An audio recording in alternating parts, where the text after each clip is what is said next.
Academy for Social Change presents Migrant Workers. How come 60 to 80% of the workforce in the Gulf states was born in another country? Why is it that as of 2019, there were 255,800 foreign domestic workers in Singapore? Why are there around 3 million migrant farm workers in the United States? Every year, people from all around the world make the difficult decision to leave their communities in pursuit of better socioeconomic opportunities. These people are known as migrant workers. Migrant workers leave their countries of origin due to a shortage of jobs. They're usually seeking economic survival for themselves and their families. The countries to which they migrate are normally facing a shortage of labor in lower paid sectors. Consequently, the salaries of migrant workers tend to be lower than those of their national counterparts. Additionally, the job opportunities they can access are oftentimes temporary or seasonal. Each region of the world has different sectoral needs that alter the patterns of migration. For example, agricultural migrant workers follow the harvest, whereas domestic workers usually take on year-long contracts. This can be better exemplified through the cases of Europe, North America, and Southeast Asia. European countries have seen an increase in low-wage positions due to their high rates of incoming migrant workers and refugees since 2015. The jobs available to these individuals are mostly in urban areas, meaning they're employed in domestic work, the food industry, construction, tourism, and transportation. However, migrant workers in Europe struggle with cultural assimilation due to the lack of government support that they can receive, given their contracts are usually short-term. Their short stays could potentially affect the economy by reducing income and tax revenues.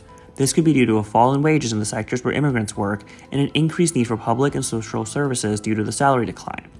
In North America, migrant workers perform predominantly agricultural jobs.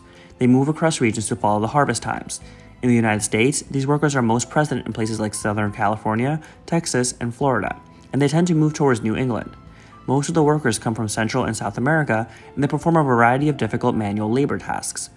Similarly to workers in Europe, their salaries are low, and a study recently found that more than half of U.S. migrant workers live below the poverty line. Amongst the Association of Southeast Asian Nations, which consists of Brunei, Cambodia, Indonesia, Laos, Malaysia, Myanmar, the Philippines, Singapore, Thailand, and Vietnam, there are 9.9 million migrant workers. A majority of them are citizens of another Asian country. They perform a mix of agricultural, healthcare, domestic, and manufacturing and textile labor. Because of the feminization of some of these industries, nearly half of the migrant worker population is women who are usually the sole source of income in their households.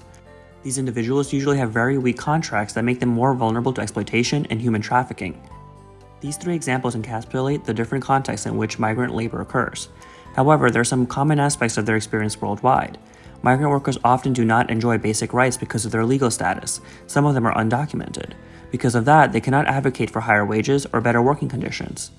Migrant labor is a pressing humanitarian issue. Given the economic system in which we live, the need for human workers will not dissipate. What can be changed is the conditions under which these migrant workers perform their daily tasks. Regional organizations in Asia have started systems to send migrant workers abroad while still providing safe regulations for their labor and reducing their chances of being exploited by the receiving countries. International organizations like UN Women and the International Labour Organization are also collaborating with local governments to ensure that the human rights of these workers are being respected. Now it's your time to think further. How could migrant workers be integrated into and protected within the law?